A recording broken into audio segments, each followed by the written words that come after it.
Selamat petang saudara, Anda menyaksikan program Berita Kompas Petang bersama saya Maidop Elfrina. Dan saya Dipon Rubagia, saudara, kami awali Kompas Petang dengan informasi pertama. Kontras berorasi saat rapat kerja Komisi 10 DPR bersama Menteri Kebudayaan Fadlizon menolak pembaruan penulisan sejarah reformasi.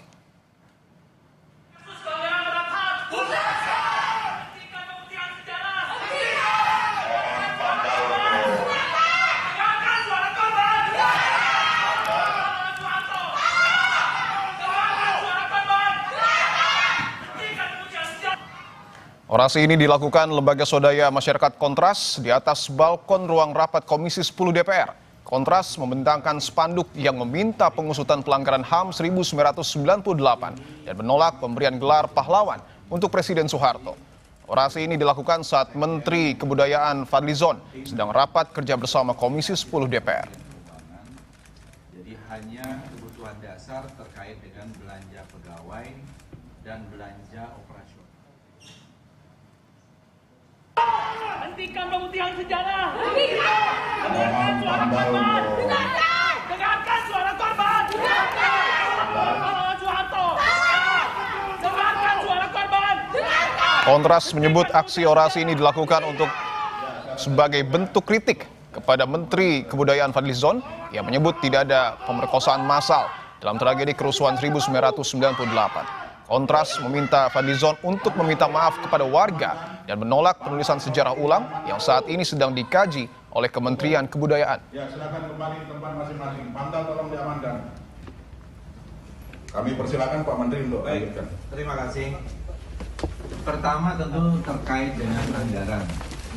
Ya, saya kira sama dengan Kementerian Kebudayaan yang dihadiri oleh Fadlizon sendiri, dan kami hari ini melakukan sebuah interupsi berupa aksi simbolik untuk memprotes adanya penghentian pemutihan sejarah dan juga mengecam adanya pernyataan Fadlizon yang mengatakan bahwa pemerkosaan massal adalah rumor dan peristiwa Mei 98 itu tidak ada buktinya.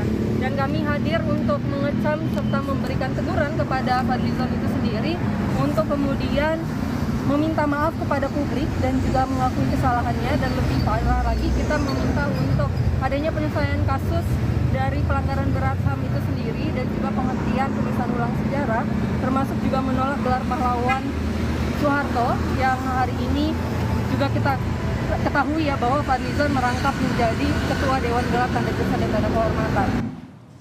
Namanya pemaparan sejarah-sejarah. Baik Kang. Silakan. Sementara itu, anggota Komisi 10 fraksi PDI Perjuangan, Mercy Christy, mencecar Menteri Kebudayaan Fadlizon. Dia meluapkan kesedihannya atas dugaan pemerkosaan massal tragedi 98 saat rapat dengar pendapat bersama Fadlizon. Saat sesi tanya jawab, Mercy bilang punya 3 dokumen resmi terkait kasus ini, yang salah satunya adalah dokumen dari Tim Gabungan Pencari Fakta TGPF.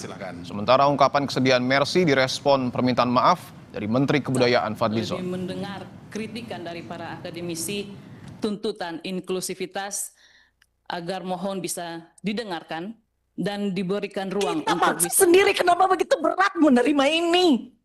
Ini kalau saya bicara ini kita sakit, Pak. Saya termasuk bagian juga yang ikut mendata itu testimoni sangat menyakitkan.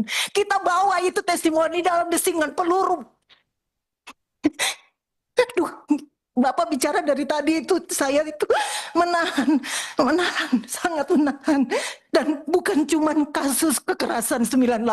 Bapak bilang TSM, Bapak bilang tidak terima yang massal. Pak, kebetulan sebagian besar itu satu etnis. Ini kita tidak ingin membuka sejarah kelam itu. Satu etnis. Kalau dia sporadik, bisa siapa saja. Satu etnis, Pak. Banyak cerita, Pak. Bu, satu kasus saja sudah banyak. Lebih dari satu kasus itu. Duh, masih tanyakan iya, dan maaf. Sebentar dulu. Korbannya 52. Kalau saya minta maaf. Kalau ini terkait dengan insensitivitas, dianggap insensitif. Tapi saya sekali lagi dalam posisi yang mengutuk dan mengecam itu juga. Dan ini tidak ada hubungan dengan kasus-kasus yang lain ya. Karena maksud saya di Maluku atau di Aceh, saya tidak tahu kejadian. Tapi jelas kita semua mengutuk hal-hal yang semacam itu. dan mengecam segala macam kekerasan terhadap perempuan, itu saya kira dalam posisi yang sama sekali tidak berbeda dalam soal hal itu. Nah, cuma secara spesifik tadi, kalau ada sedikit perbedaan pendapat terkait dengan diksi itu, yang menurut saya itu pendapat pribadi, ya, yang mungkin kita bisa dokumentasikan secara lebih teliti lagi ke depan.